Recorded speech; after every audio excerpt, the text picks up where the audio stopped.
All right, good evening, everyone. My name is Chad Brecklin, and I'm the city administrator here in Fitchburg. I've been in the role for about the last 7 or 8 months, and have been with the city for almost 23 years coming up here in April. So it's good to see some folks that I may have run into in the past and in my time with the city. And I'm sitting here largely because I have a microphone, and that way it allows you and those folks to hear me. Otherwise, I would prefer to have been out there, and I may actually relocate here after I kick this thing off. So thank you to everyone both here in person and online for coming out to this meeting tonight to discuss the Florann Drive stormwater issue that's been presented to the city. I do want to introduce a couple of the elected officials here whom you are very familiar with, I'm sure. Alder Arata Frada is here in the council chambers, and Alder Gerhardt is joining us online. I understand she may not be feeling the best today, so took the precautionary measures to join us online. So thanks for toughing it out there, Alder Gerhardt. And I also want to point out our Public Works Director, Bill Balke, here in the blue. And of course, Scott Yarborough can't go without at least some mention. He's coordinating the meeting between the virtual world and the real world here. So the purpose of the meeting tonight is for Bill to present and the city to present some options that have been explored as it relates to the stormwater issue and the possibility of minimizing that collection of stormwater. We also have some preliminary costs that have been identified, and I do want to stress that those costs are very preliminary in nature. Obviously, with today's construction costs, we're seeing a number of bids when projects do go out come in higher than estimates, and it would be hard for us to come up with a definitive number at this point in time.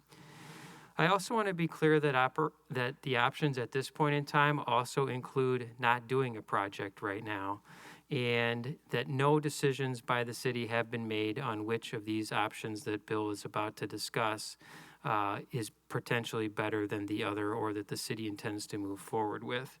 The purpose of the meeting tonight is for us, again, to share this information, and more importantly, to answer questions and seek feedback from you as residents. And hopefully that feedback will provide us with some clear direction on which option or options you'd like the city to pursue further.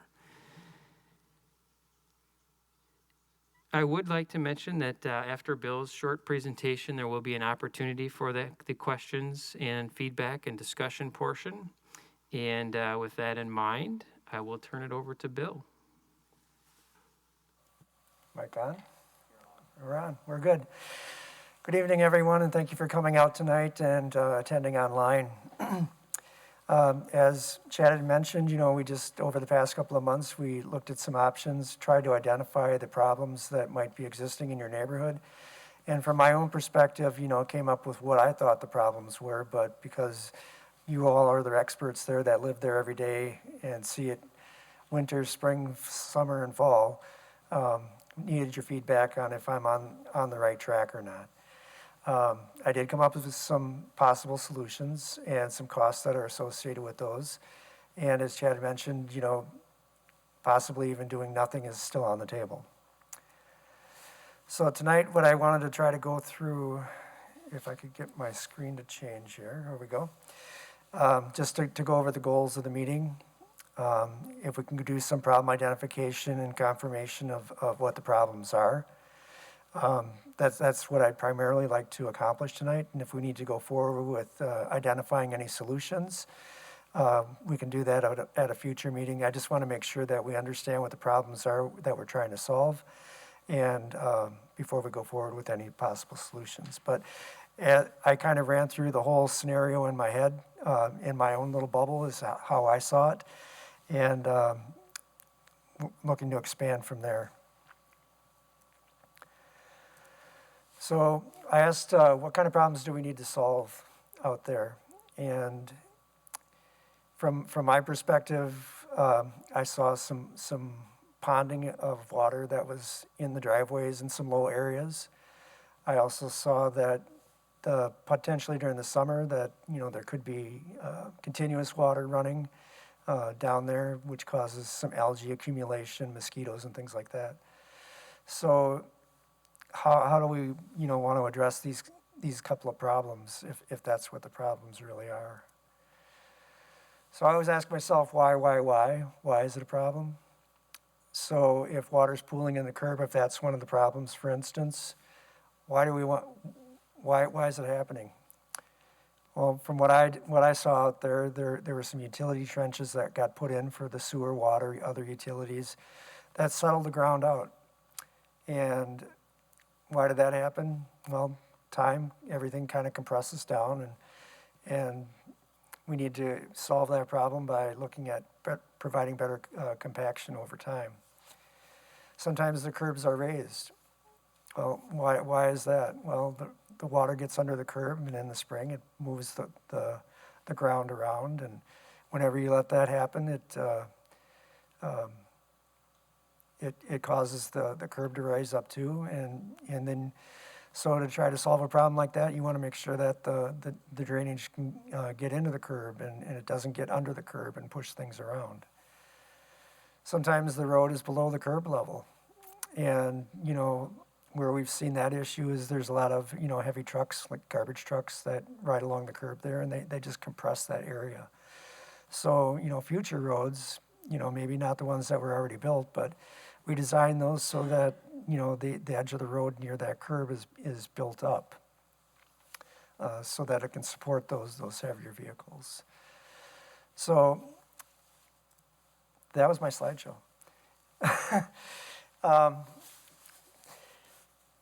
What I really want to do is just get into problem identification and really take a look at those things. And like I said, I had gone in and saw that the curb had settled in some areas, which causes water to pond and ice, and that's caused by utility trenches settling, the trucks driving along there, the frost getting in and up and pushing things around. And what can we do to solve that icing problem in the wintertime? Well, when I looked at that, I was thinking about, you have to do something with the curb, and if it's in a driveway, you would have to do something with the driveway as well to make sure that everything drained out there. So that's one possible solution to a ponding problem where the water settles in the curb. The continuous water that runs, I don't know how continuous it runs. Back a few years ago when we had a lot of rain and the water tables were high, the sump pumps ran all the time, and there was a continuous stream of water coming down the road there, and it puddles in those low areas, and causes, in the summertime, it causes pools of water and mosquitoes and algae, and in the wintertime it causes icing. So how do we solve that problem? Is there a solution to it? And so what I did is I took a look at several different options. Let me share my screen here. We went out there and we took a look at all of the areas on the curb that had ponding, that was either high or low, and the difference in elevation, it ranged anywhere from a quarter inch to 2 inches. Is this directional that I have to speak right into the end of it better? Is that better? A little better? Or I can really start talking loud. All right. Sorry for those online if I seem like I'm shouting. We took a look at the areas of the curb that settled. We ran some water down there before it got icy, before the snow came, and we looked at those areas and went out and surveyed them. So there's 9 areas along there that have the curb where there's some settling due to a trench. The curb was raised up. It's somehow holding the water back or slowing it down. And those areas range anywhere from 20 feet to 45 feet in length. And how we would correct that problem would be to replace the curb and gutter in the area that was settled, level it out, and then come in, and then the water would be able to flow through there. In the areas where the driveways are, if we were if the driveway settled with that, we would also have to raise that driveway back up again so that the water could get into the curb, because otherwise the curb would be below the level of the curb. Sorry, the driveway would be below the level of the curb and stop the water, and you'd still have ponding in your driveways. So there's areas there where driveways would have to be repaired and replaced as well. So that would, solve that problem. We would typically do that whenever there would be a road reconstruction. And for those who have lived on the road for a while, my guess is that it was redone in 2010, 11, somewheres in there, 9, the last time. So we look at redoing the roads every 25 to 30 years. So we would be looking at, another 15 to 20 years before we would come in and redo the road. And at that time, we would special assess the property owners for that curb up to 40 feet. So currently the level of assessment for this year is around $65 a foot, but the city would pay half of that up to 40 feet and then 100% after the 40 feet. So we could still do that project. It could be a standalone. We can come in and do it on its own, but typically we would do that at a time of road reconstruction. So if that's something to consider, we could possibly do that. So depending on how many feet of curb that needs to be replaced in front of your home, you take the length, say it was 20 feet times 32, that would be $640 for that assessment.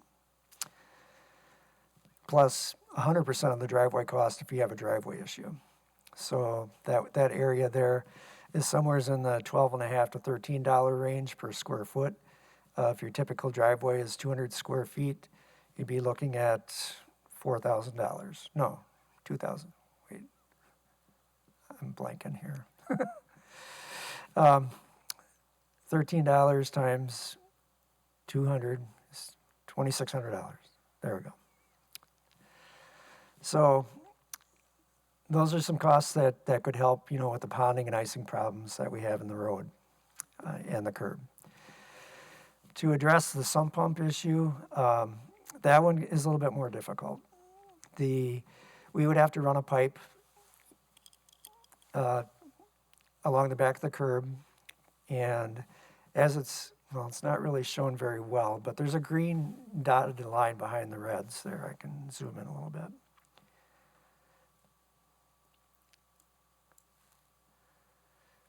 That would show a pipe being run between the curb and the property line. And to do that, we would have to go through the driveways, so there would be a driveway replacement cost in that. There would be the restoration, the seed and replacing the dirt where we disturbed that for the pipe. And then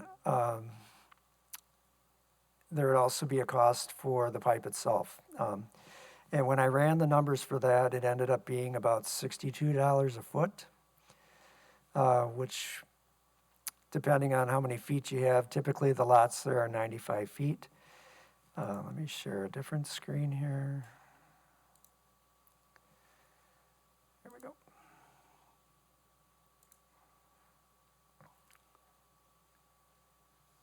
And I'll zoom in. Yes.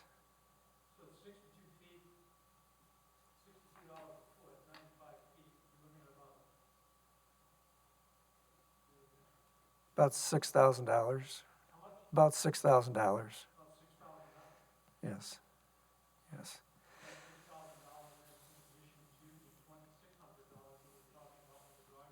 Yes, it is.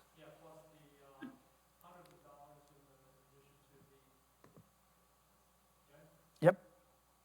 Could we have the questions in the room be on mic, just so that the people online can I'm hear? sorry. Yep.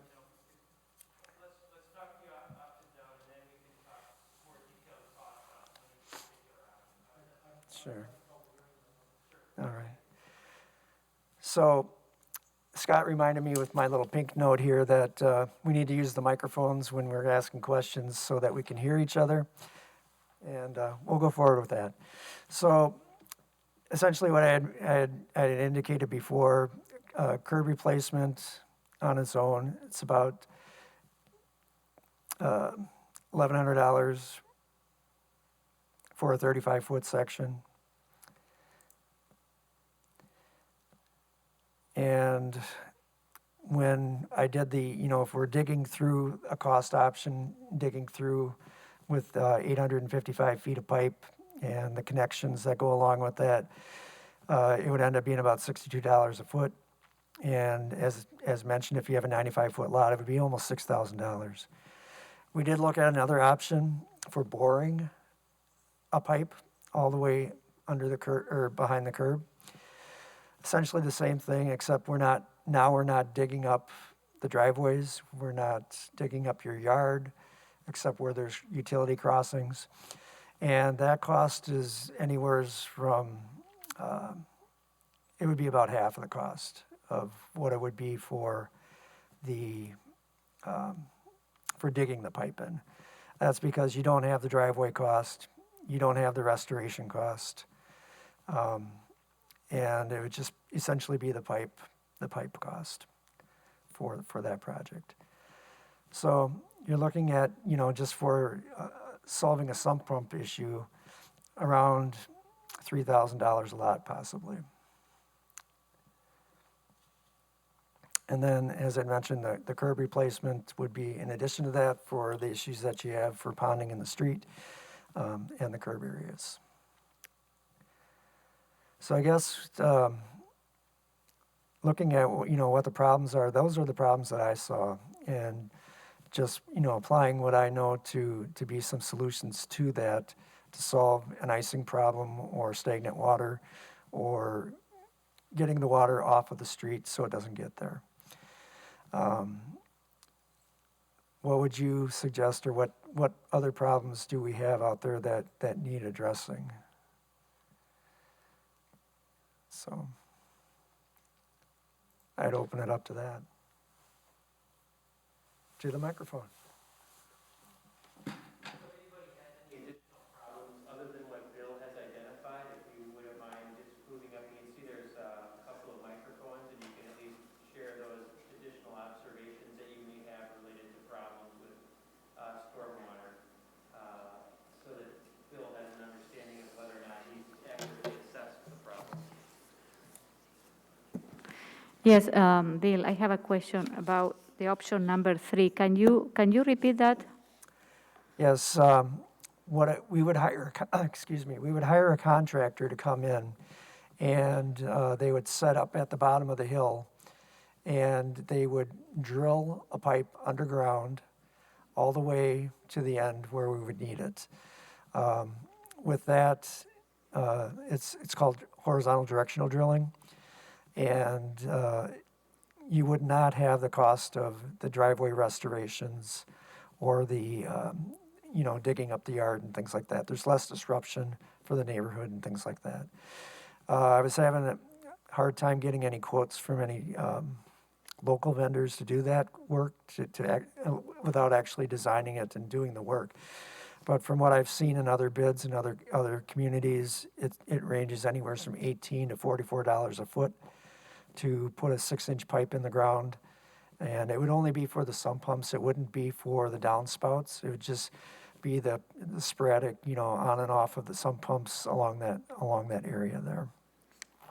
I have a follow-up question. Yes, So then you need to connect your sump pump to that pipe? correct. And how much is going to cost that? That cost would be from a private plumber. I don't have those costs, Okay. but So we need to add to that the connection to the right. pipe. Okay. But what we would do for this situation is along the pipe every 100 feet, so each lot would have a clean out that would come up to grade with a little grate on top of it that you could discharge the pipe right into that, so you wouldn't have to bury it. Okay. But that would be, owner preference. So I have another follow-up question. So drilling that pipe, you say, from one end to the other one. Yes. So you are not gonna make any changes to the road or to this pavement or anything like that? Under that option, no. No? Okay. Okay. Thank you.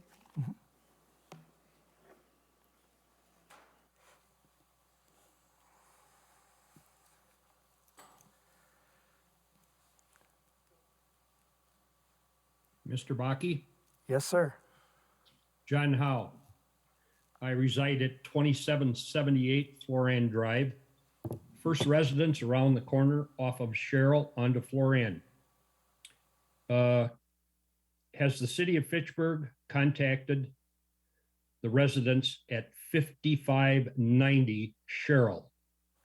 The reason I'm asking that is the discharge from their sump pump goes on to Florann Drive. And where does it end up? But in our driveway. If they are not part of this process, I don't see any reason for doing it. I agree. Because they cause our problem at the upper end, or yes, the Sherrill end of Florann heading north or west. They have a 4-inch discharge that discharges right over the curb, right on to Florann Drive.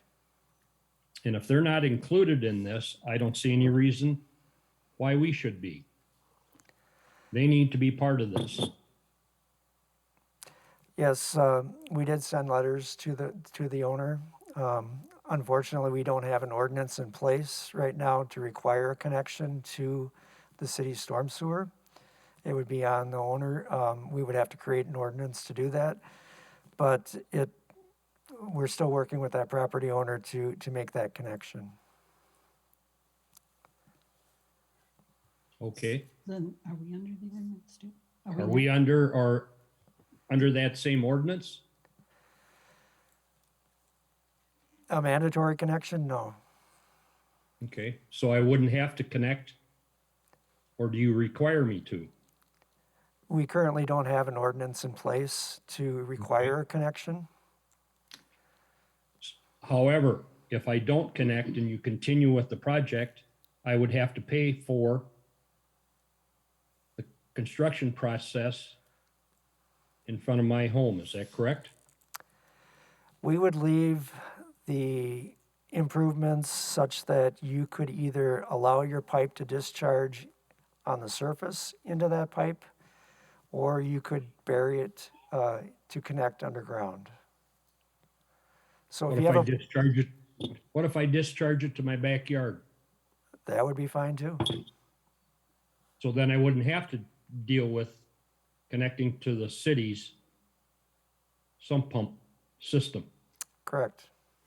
Bill, I Okay. think his question, I'm sorry, Mr., what was your last name? John Howe, Howe. Sorry to interrupt, 27 Mr. Howe, but I just want to make sure, 78 Florann. sure, I just want to make sure Bill gets to your question, because I think your question was, is if you elect not to connect to the sump pump drainage system that's installed, do you still have to pay the assessment to have the pipe run? Is that correct? That's correct. Okay. Yes. In the case, we would assess all the properties that have the pipe installed in front of their home. That would be the case. So whether I use it or not, I pay for it, Correct. simplistically. Yes. Okay?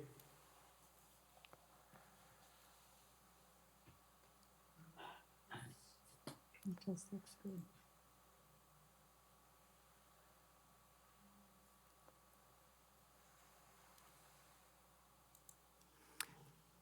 Are there other questions about any of the options? Go ahead, ma'am. And if you wouldn't mind just coming up, and then Scott or someone will activate the microphone for you, and then that way the people online can hear us. I still have a question about option 3. Okay, so we would have, each homeowner has to find their own contractor to join up to the line in the street from our house. or is the city doing that? Do we have to find our own contractor? Yes, if you elected to bury the pipe from your house to where the city puts the pipe in, you would have to hire your own contractor. Otherwise, we have to let it sit across our front lawn, which Right. is really an eyesore Right, and doesn't do a lot for property value. right, Okay, okay. that's all I need. Could I just ask a clarifying question? So, maybe I'm slow on this, but when you guys bury this, is the cost share, it's like $3,000. Is that the total? And then split cost shares, so 1,500 or per person, or? When you were giving these cost Sure. estimates, the 2,000 and the 6,000 or the 3,000, is that the project or is that our cost share half? That would be the cost share that The you cost share have. half. Okay, so then when you're doing option 3 and you have this riser come to the surface, that's part of that. Right, So we just have to go to the surface. It will be put in. We don't have to have a plumber go from your below ground up to that surface. You're putting in the surface riser on okay, yep. Yeah, well, so we'll put a pipe in the ground, right?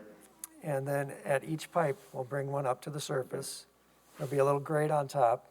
You can either just take your hose wherever it's going right now, put it over to where that is, that grate, or you can elect to bury it right into the pipe, and that'll be there for an option too. Okay, I got something I wanted to say about the problems, but looks like we're going into the options of the Well, cost, we- so I'll let that I go. wanted to make sure that we were addressing the problems, but those were the couple of problems that I saw while I was out there. There's a summer and a winter problem, and if it still exists, are there other problems out there that are something that I don't see, or is it a problem, that everybody wants to try to solve, I guess? Lots of hands.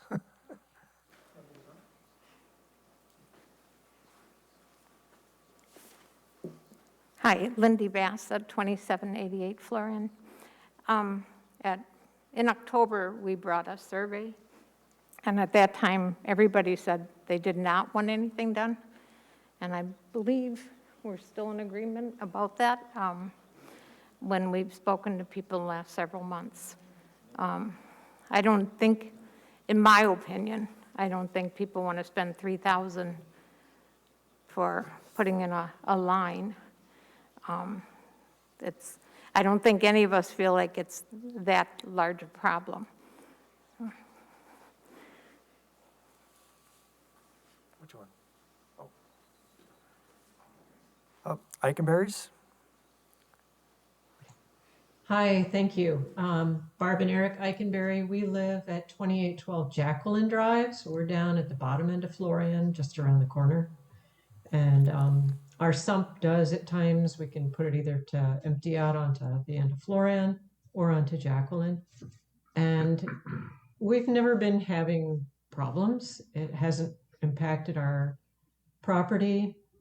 When we see icing, we can, easily go around it, avoid it, and it doesn't impact our driveway as it has for some property owners, the backing up the icing on Florann Drive. And of course, there wasn't a severe problem this year because we're in a drought. Our sump drain runs a lot, like others around Florann Drive and Tower Hill in general. But we definitely don't want a sump collection system. We don't want to have to pay $3,000 or so. And we had understood that the city was going to work on our street and put in storm sewers along Florann.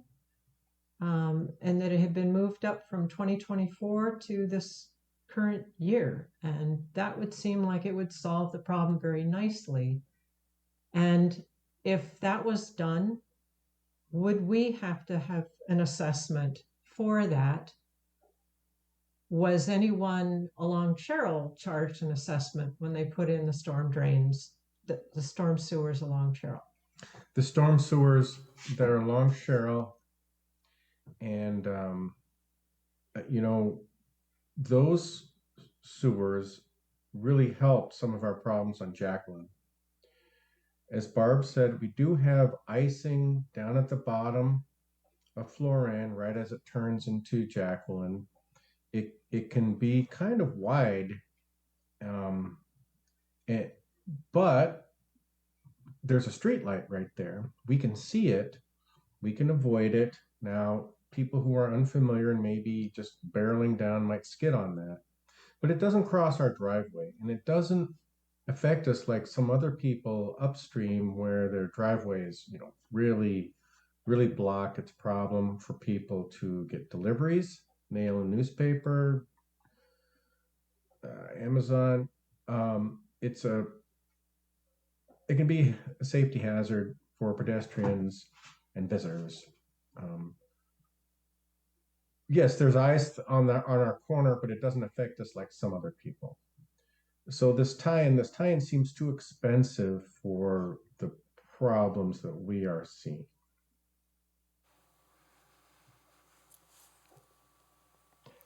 And as far as we know, we were not charged an assessment when they put in the 2 storm sewers at the base of Florann on Jacqueline, and also the storm sewer right across that intersection by the ditch into McKee Farms Park. So I'm just puzzled why the city now is talking about not doing the storm sewers, or maybe we misread the hard copy letter that we got last year. So, and I do want to say that those storm sewers, they actually go under Jacqueline and feed into McKee Farms Park, have done a good job. There's way less flooding. It used to be bad. yeah, the city had come in with a So big old backhoe. thank you, city.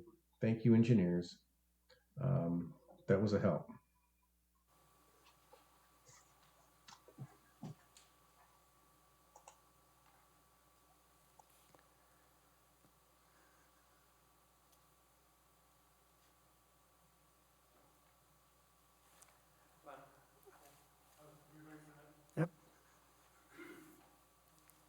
My hearing is about 60%, so I hope I didn't miss something. But I'm going to go, I hope, into some detail that I thought was rather settled last time. There's a couple of things that I would like to get to right off. Number one, the resolution R-18221 states, and I'm quoting, whereas the residents in the Tower Hill neighborhood area have experienced stormwater problems along Sherrill Drive for many years, and whereas conditions in this area have worsened considerably in the past couple of years due to above average rainfall as well as historically high groundwater conditions, and you go on from there. The data that you guys collected, that is the city, collected, does not support that. The data that you collected, I presented it in a extensive PowerPoint that I thought we had come to some understanding of, and it seems to have not been even placed on the table or considered. I'd like to raise it again. I don't have it with me, unfortunately. I'd be happy to come back and present it to you, and I'd be happy to work through with anybody through my alders or anyone else. The data that you collected was done with a survey that was invalidly constructed. I've been doing this kind of work for 40 years in education, and I've developed educational assessment procedures, and that is just a fact. It is not well designed. It cannot give you the information that you needed to come to the conclusions like that. 2, the data were analyzed without benefit any kind of statistical procedures. When I did that, it turned out they were insignificant. Caveats have to go with that, of course, because the N was very low. I get that. But the data analyzed with the best procedures possible for a 15 or so N did not show what you claim to have found. The data were displayed on graphs in which the scaling was incorrectly, invalidly demonstrated. When I reconstructed those graphs and showed you in the PowerPoint what the data actually showed, it wasn't anything like the conclusions that were being drawn. I am stunned. I've been in this business for a long time. I analyze research. I've done research. I've reviewed research. I've written books. And it just doesn't come into play, it seems, in this discussion. It needs to. The point I'm making is that if you look closely at the data you have and the data way it was collected and the way it was analyzed, you don't have a problem.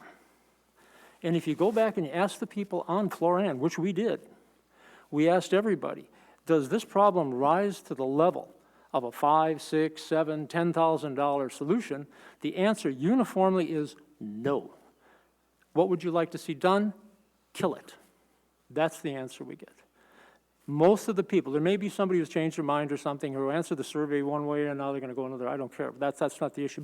Vast majority of the people said that. It needs to be emphasized, and we did it through our alders, and we did it now through the presentation last time, and I showed you the data last time, and it hasn't changed. I'm rather surprised, in other words, and I'll be happy, like I say, to come back and present it to anybody who wants to see it, anybody who wants to sit down. I don't know if the mayor's doing his coffee get-togethers anymore, is he? Hasn't? No, okay, well, if he wants to start, I'd be there at the first one. I'd like to read a memo from Bill, where he says, and I was asking him about the information that I'd gathered and some information about the water in the street, and this is what he said. These areas along where I had demonstrated there was probably less of a problem than you thought. These areas would hold water and accumulate ice with or without a sump pump drainage system.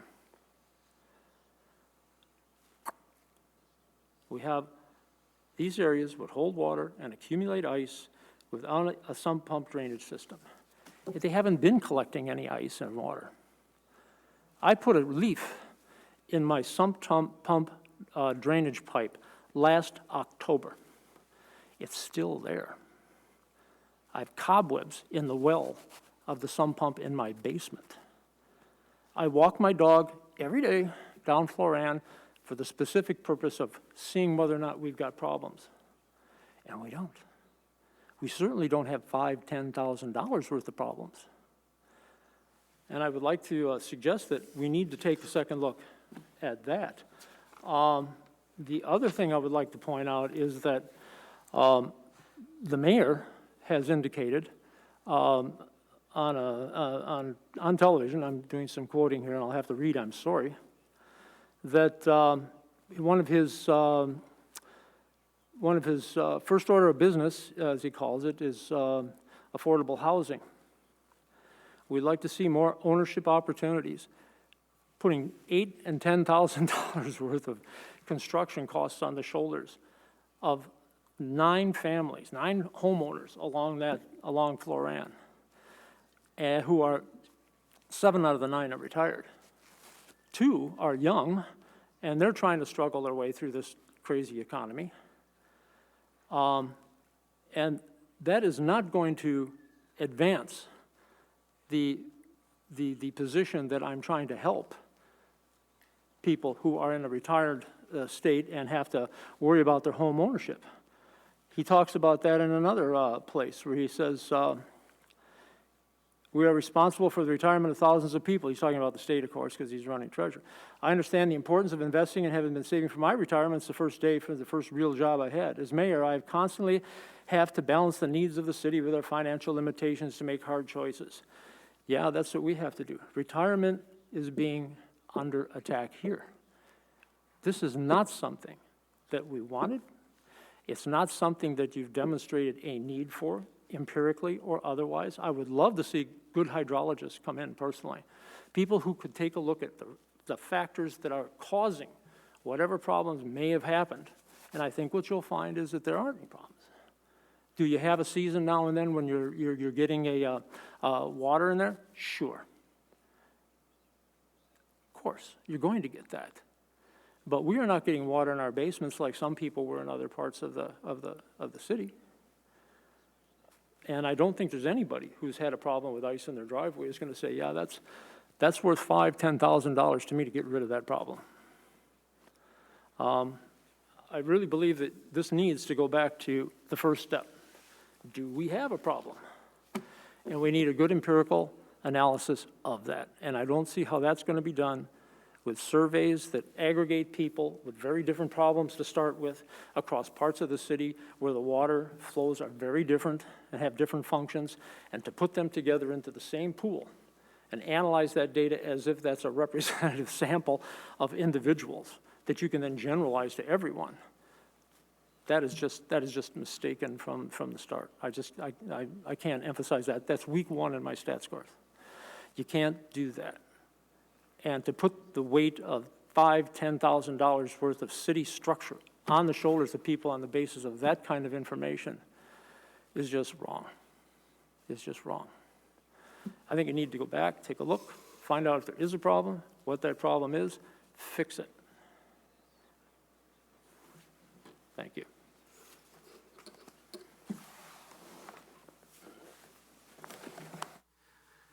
Go ahead, Gabriella. Thanks, Chad. So my understanding of this project is that there really isn't significant or really any impact to city infrastructure because of the issue. It's really an issue for the neighbors that this is purported to resolve.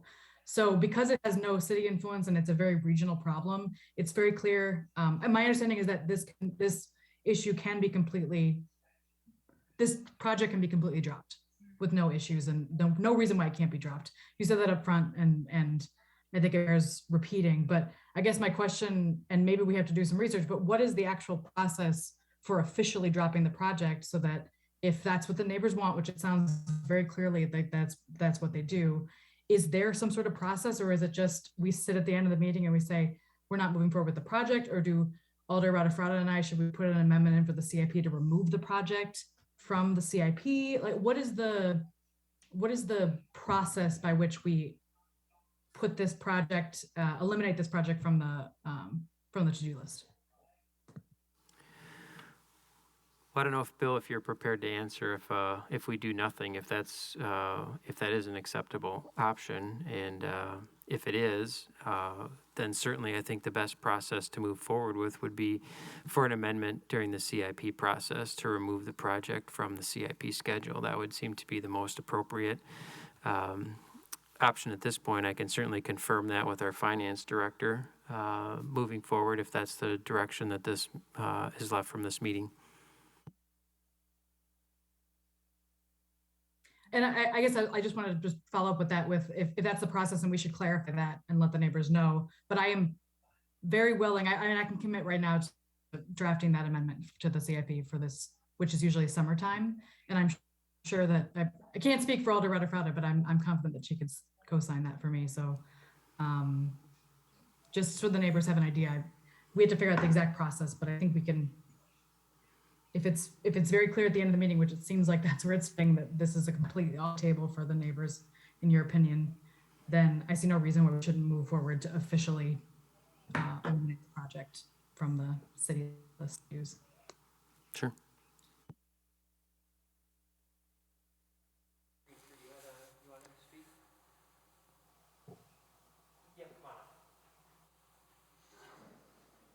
I just want Ron Gotti, third house from the north end. I just wanted to clarify that I realized that building, Roger was saying that it's cost $5,000 to $10,000, and you haven't said that. There's an option of $3,000. I'm not saying I'm for $3,000 either, but I think there is a problem, and I think we're going to probably have to deal with one way or the other. And maybe it's just, brute force chopping ice. I don't know. Do you have that slide? I was going to be talking about the problem and how it's caused, but I think we're kind of leaping past it here. Yeah. Basically, I think the problem is caused by winter pumping. The problems you suggested, is the curb raised, settled, road below the curb, water pooling. At the upper end where we live, probably we don't have those pooling issues. It's at the low end. But mostly those, I think, are summer problems, even from, I won't speak for all the neighbors, but the neighbors at the south, at the low end of it, I don't think that's summer problems. It's winter problems where the ice gets discharged in the winter because, and no fault of their own, they have to get it out of their basement, and it has to go somewhere. It goes to the curb. That's what we're supposed to do, and it freezes so far down. And, you know, these are, 4 to 5 inches of ice that we have to chop. That's a problem. Walking to the mailbox on the ice, that's a problem. And if you chop up part of it one day and come back, then you got an edge you're driving over, dropping off. Again, I'm not saying I'm for your option for $3,000, but the basic problems our house are in low areas within a few feet of the groundwater, our basement, and as the water table rises, we got to pump it out. I just went to the Wisconsin topographic data from Dane County, and it showed that we have a good grade on our road, 1.1%. It handles the water great in the summer. It gets it down to the drain down at Jacqueline, but in the winter it doesn't. And I won't talk about the problem with Sherrill Drive, 5590 Sherrill Drive, because you've already talked about that. I'm hoping that you can get a mandatory ordinance in place to handle that. But winter pumping took place 2 years in a row, 2018 and 2019 in the winter, but it didn't in the last 2 years. And the fact that Roger hasn't found it, I'm not surprised. If you look at these data, it's kind of hard to see the trends. This is from the Wisconsin Geological Natural History Survey. It's their climatological office website. You can get this, and this is since 1905, what are annual precipitations for Madison. It's bouncing up and down, and you can't really see the lines. I guess it's the problem you go through into, we lost the trend lines. Okay, well, what they're supposed to be is they're supposed to show from 1905 to 1985, there was no trend. It's a flat line. We averaged 32 inches of precip a year. Suddenly in 1985, it's a curvilinear thing, and it takes off. And I think that's what you had mentioned. Water levels are increasing in some areas from groundwater, and that's evidence of it. It's going up there, and the red dots are ones that exceeded, where in the year it exceeded. Now remember, it's 32 inches of rain of precip we get a year, and this is years that have exceeded it by 10 inches above normal. That we never had it going that far above normal since 1905 until first in 1993. Then again in 2007, 2008, it was 10 inches above normal. Again in 2013 and 16, 10 inches above normal in those red dots.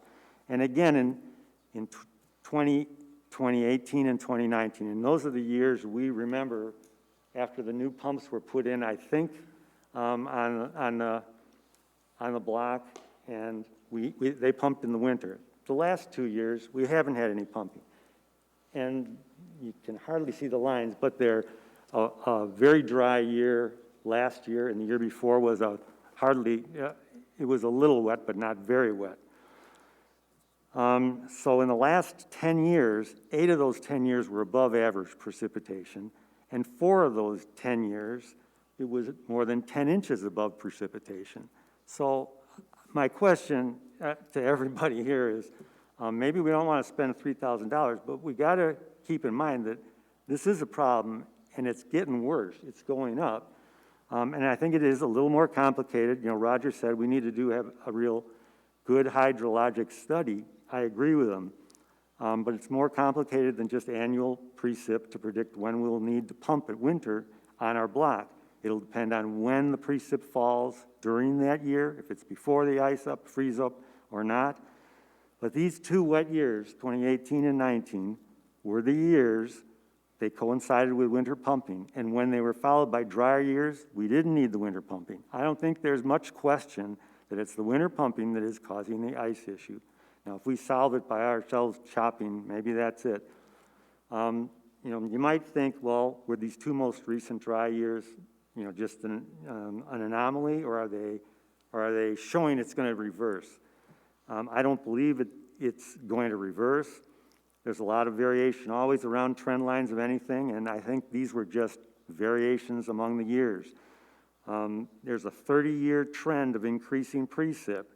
So what is causing so the question is, what is causing that increase in precip? If it's global climate change, I don't think that's going away.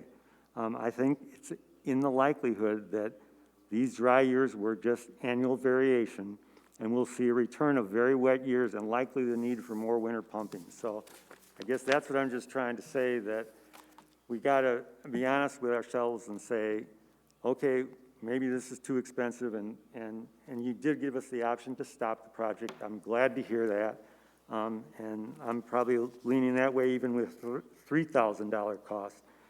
But it is going to be there. It's probably going to happen, you know, in a few years or frequently in the future.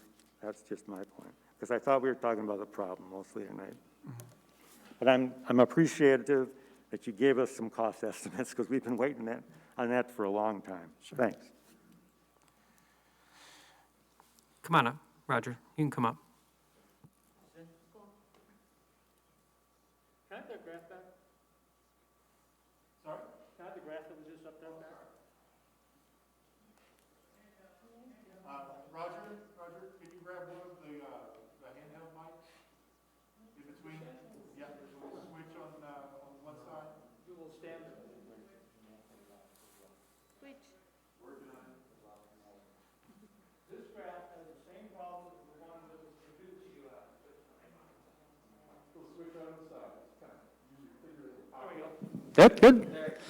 That graph has the same problem as the graph that was presented for the data that came back from your survey. You've got no 0 point down here. What you've done is you've got an attenuated graph. What you should have at this end of this graph are lines, hash marks, indicating that 20 points, 20 inches in this case, have been eliminated. If you do that and you run it from 0 to 50, as a graph should have been run, you will find then that, obviously, 40% less variability in these data. That's what happens when scaling in a graph is done improperly. That's why the data that was produced and given to us in the evaluation that was done by the survey that the city did looked like there were large changes in over 14 or 15 people. We had 40% of this or 20%. It didn't matter, because the scaling was off. It wasn't that large. The second thing is, and I checked the water levels, the water table levels, and I think if you check them, you'll see that they're just about 8 feet below where a basement's going to be, okay? We're not in impending danger of a house floating away or having to reclaim the McKee Marsh. It's just not so. So we need to get these data right.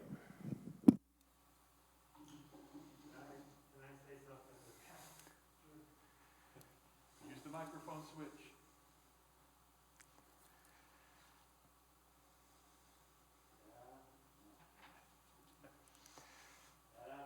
Not yet. It doesn't make a difference if it's 0 or whatever. It's for functions of scale. Yeah. So what do you have in the trend line? You have an average annual precip right here. These data. Ron, we can't hear you.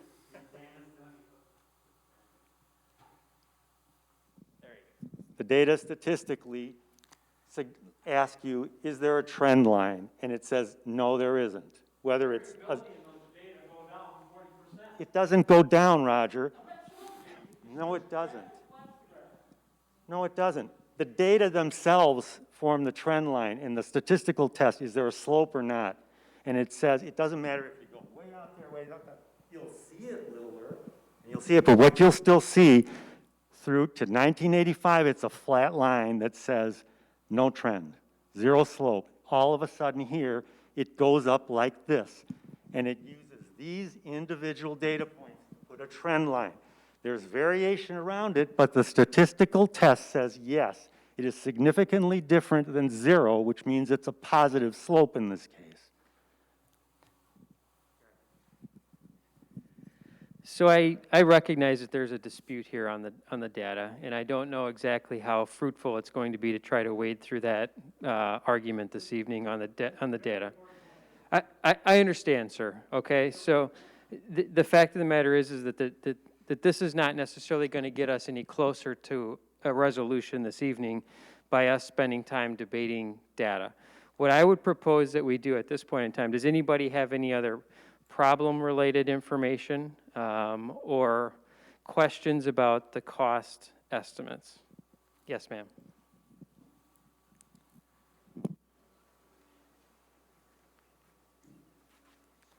We had spoken, my husband and I had spoken to a person that lives behind us on Lyman, and she's told us that when they did Lyman over, I think it was 2 years ago, that they were only responsible for the curb, that the city picked up the driveway costs. And she thinks that she only paid like $1,000.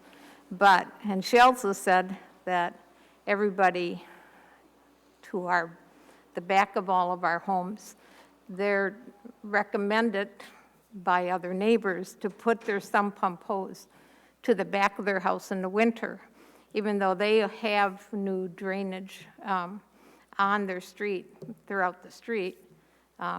They do drain their sump pumps into the backyards in the winter, which I think ours run more when that happens, but that's just an observation.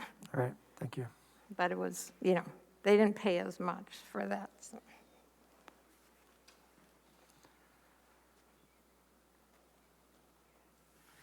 Anyone online have any other feedback, questions, comments, or concerns they'd like to share? Bill, and I just wanted to reiterate a question that was coming up in the chat here online.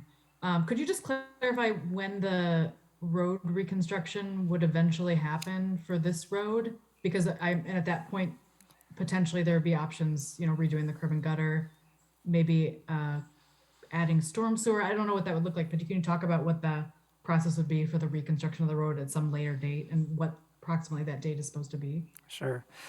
We typically look at reconstructing or resurfacing the roads about every 25 to 30 years. And since this was done in about 2010-ish, we'd be looking at 2035, 2040 before we'd come in and do any reconstruction of the road, curb and gutter. When we do those major reconstructions like that, we do look at storm sewer installation. And I think that's, you know, what was just brought up, how it was significantly less on Lyman Lane than it would be on this project. If we were to reconstruct the road, the last time on Lyman Lane, they did pay for the driveways and the storm sewer pipe that went in along there. Or the storm sewer utility did, so they were only responsible for the curb and gutter. And the utility picked up the cost of the driveway and the pipe that was in. So, you know, this is kind of a one-off project, you know, that it's not time to do that major reconstruction yet. So that's why the assessments would be different in this case, that typically we would be doing those reconstructions and the storm sewer installation at the time that we do that reconstruction cost or the reconstruction project. Any other questions from online? Yes, is it the Eckenberries? Yes, thank you. So I still have an understanding that we got a notice that they were going to put in storm sewers on Florann, it seems, and in the next few years. So I don't know where we can find out the exact date of the, you know, when it was installed. I mean, the August 23rd letter that we got from the city, from Claudia Guy, said you previously received an assessment letter earlier this year around June The letter informed you of an upcoming CIP project, storm sewer on Florann Drive and Lyman Lane, for which you may be assessed. So the storm sewer's totally been dropped for Florann at this point until 20 to 30 years from now?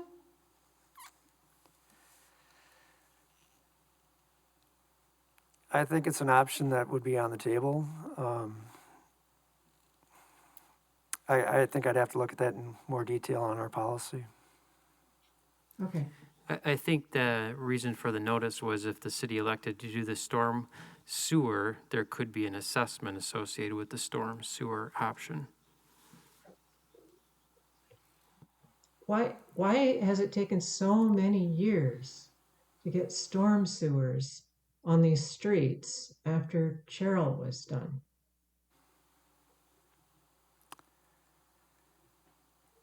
Good question. We do that when the roads are reconstructed, and I think Florann was one of those streets that didn't get considered right away. It was after Cheryl, I think. Maybe not. I'm not sure. I wasn't here at the time, but usually we try to extend those storm sewers whenever the road is reconstructed. Because the road from about where it goes into the straightaway on Lower Florann, just probably around Ron's and Pam's property, is where it really starts to fail, as you've mentioned. So I just can't imagine that would wait for another 20 years. So that's my concern. Thank you. Go ahead, ma'am, in the blue shirt.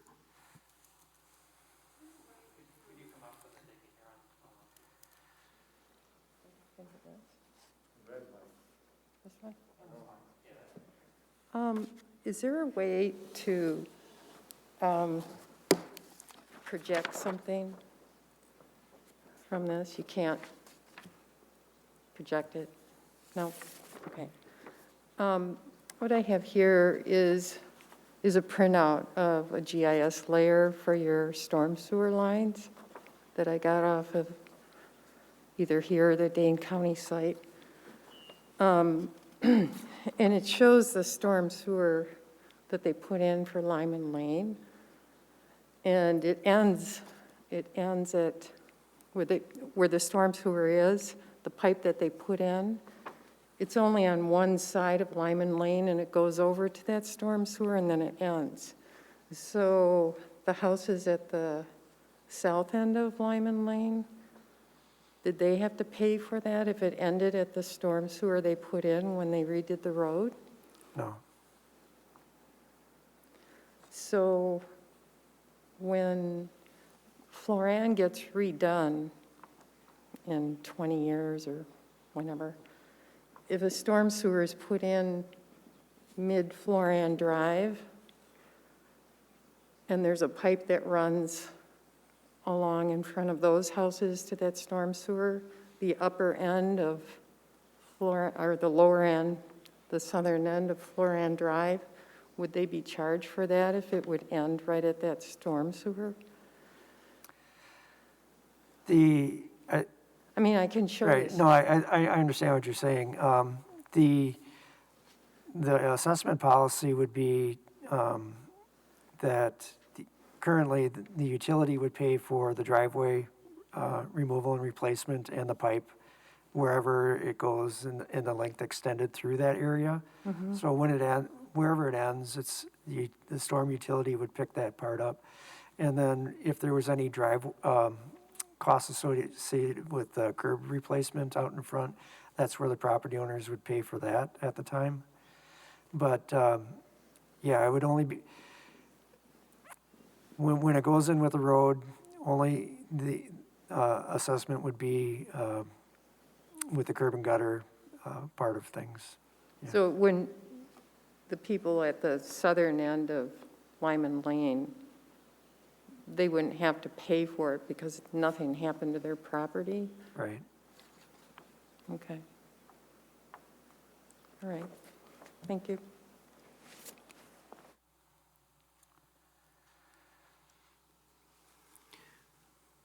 Other feedback from anyone here in the chambers?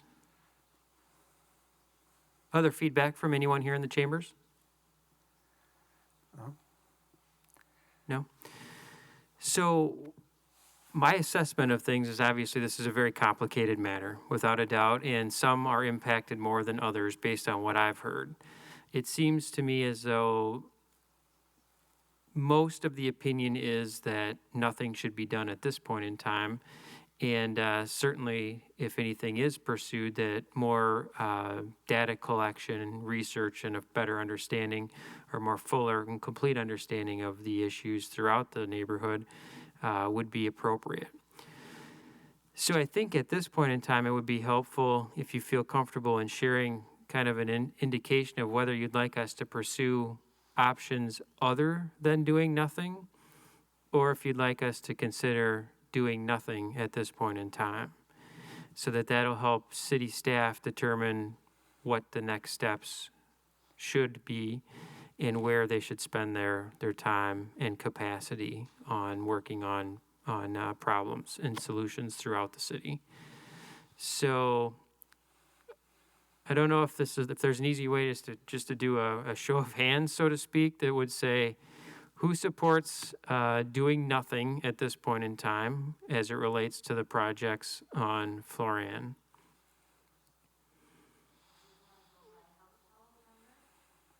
Sure, we could do that. That's fine. Bill, you able to jot that down? Got my pen.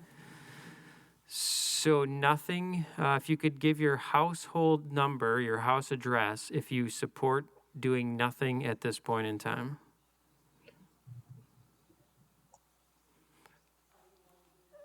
Just go ahead. If you raise your hand, I can just point to you.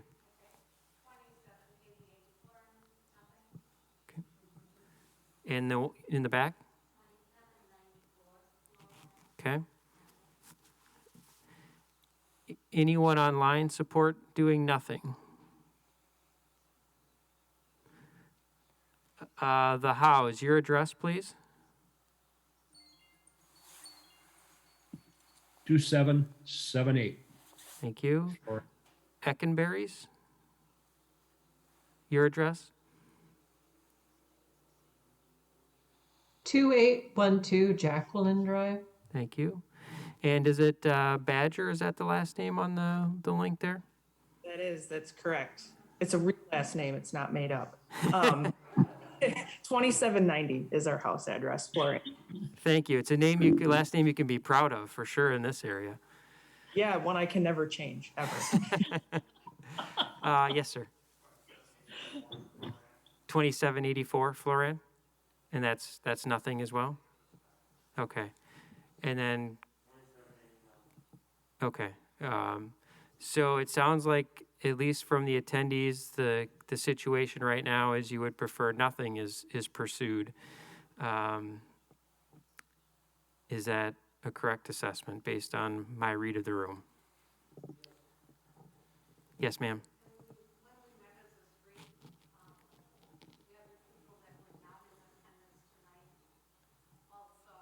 I'll repeat it, Scott.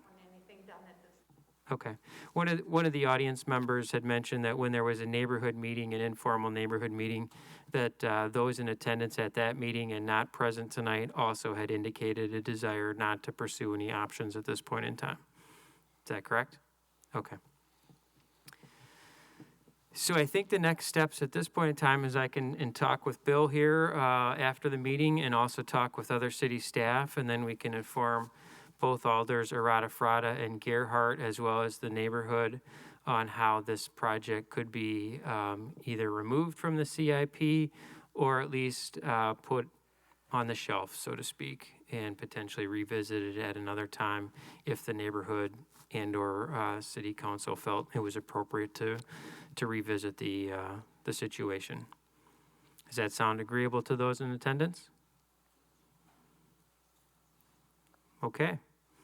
I do want to thank everybody for coming out this evening and sharing your feedback, and I hope you get home safely. Thank you. Thank you. Thank you for having us. Yes, thank you for all your work in this.